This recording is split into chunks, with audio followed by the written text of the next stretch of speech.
Hi there, friend. So, you want to know why I've been poking around VMware Thinapp? Oh, don't give me that look. It's all in the name of science, of course. Well, mostly. Maybe a little mischief too. But who's keeping track? First off, what even is Thinapp? Oh, it's just this adorable little application virtualization tool from VMware that wraps up programs into cute little portable packages. No installation needed.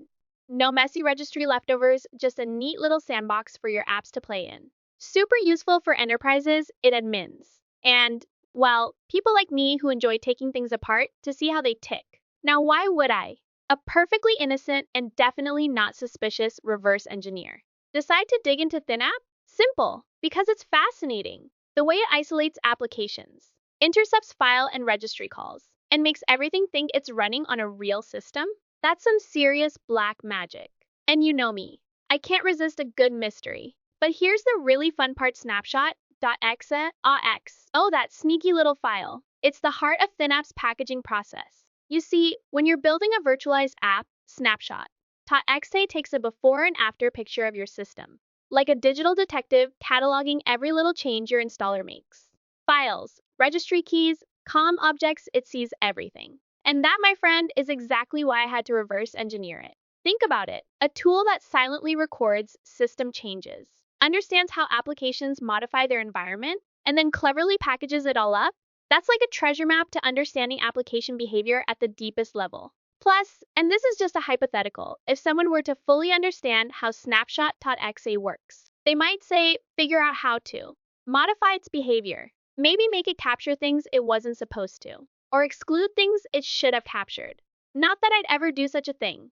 That would be very naughty. But purely academically, of course. It's a fantastic case study in runtime monitoring, API hooking, and file system redirection. And who knows? Maybe someday this knowledge could be used for good, or at least for interesting things. Anyway, that's my totally legitimate and not at all suspicious reason for dissecting Thinapp. Remember, always respect EULAs. Never do anything illegal. And most importantly, stay curious. Or don't. I'm not your mom. Tee-hee. Alright, friend, let's have some educational fun with Snapshot.x. I got x64DBs fired up, because nothing says I'm a responsible researcher like attaching a debugger to proprietary software, right? Teha! First, I let the executable run normally. Just a boring old Snapshot.ts setup or whatever. But here's the trick: I don't let it actually start Thinapp's real work. Nope, I stop it right before the magic happens. Why? Because at this point, all the boring initialization is done. DLLs loaded, memory allocated, all that yawn-worthy stuff, but the actual fun parts haven't kicked in yet. Now, here's where my adorable little plugin comes in.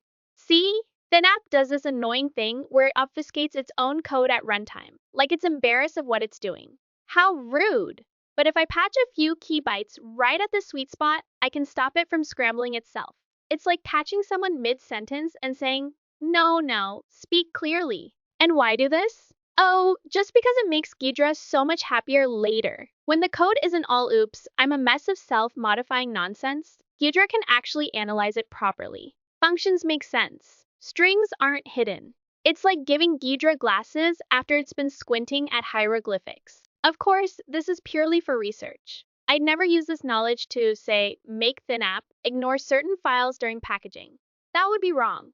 But hypothetically, if someone did, well, wouldn't that be fascinating? Just thinking out loud. Let's talk about something super innocent, like browsing through all the HTTP strings inside Snapshot.x using detected easy. Why? Because obviously, I just love reading random URLs buried in binaries. It's like a fun little treasure hunt, except instead of gold, I get VMware's internal API endpoints. Tee-hee! So first step, dump all those juicy strings. Oh look, here's one talking to VMware's license server. And this one checks for updates. And this one, oh, this one's interesting. It's pulling something called a .0 file from a server. Now of course, I had to visit every single one of these URLs, purely for research. Most just give boring 404 not found or access. Denied, how rude, but a few. A few will actually respond. And when they do, sometimes they give me these adorable little Creo0 files. Now, why save them? Oh, friend, let me tell you. These little guys are certificate files, but not the normal kind. Their custom VMware Thinapp format, probably used for signing or validation. And if someone not me wanted to understand how Thinapp verifies its packages or maybe even craft their own, well, having these would be super helpful. Hypothetically, of course. I mean, imagine if someone reverse engineered the .0 format. They could theoretically make Thinapp accept modified packages as legit, or inspect how VMware's signing works. Or, and this is just a silly thought bypass, certain checks entirely. Not that I'd ever do such a thing. That would be very illegal. But from a purely academic standpoint, it's fascinating to see how Thinapp handles trust and security. And who knows, maybe one day, this knowledge could help improve security. Or something. Anyway, that's all for today's completely above board investigation. Remember, always obey the law, respect intellectual property, and never ever poke around where you're not supposed to. Unless it's really fun. Evil giggle. Okay, friend, time to get serious well. As serious as someone like me can get. I'm inside Ghidra now, and guess what? I've been obsessed with those imported API calls. Create file W, delete a file W, virtual query, get environment variable. Oh, they're just so telling. You see, Thinapp loves messing with the file system and registry, right? So instead of drowning in thousands of lines of decompiled code, I thought, why not follow the breadcrumbs? Every time it calls create file W, I know it's about to touch a file. Delete file W. Oh, something's getting erased. Virtual query? Memory shenanigans. And get environment variable? That's how it checks your system settings before doing sneaky things.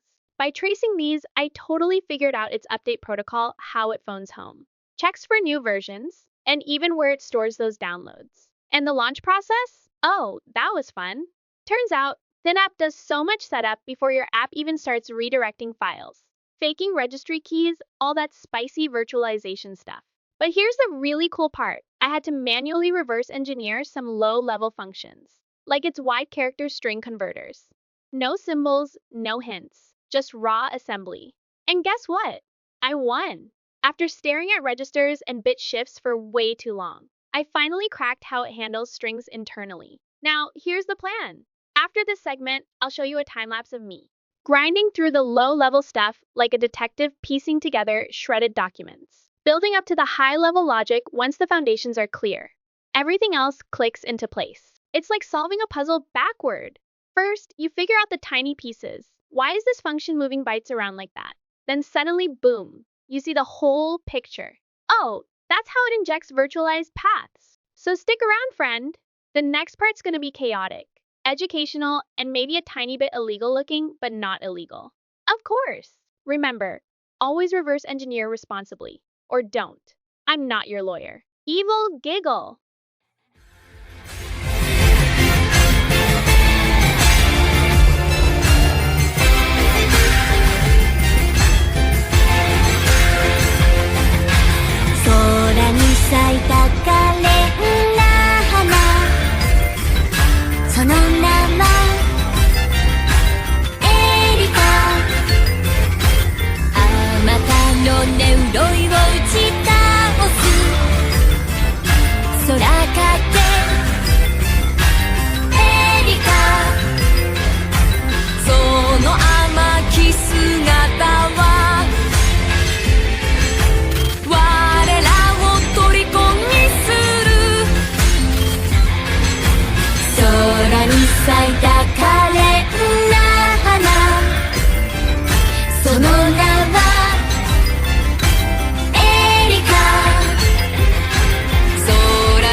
処理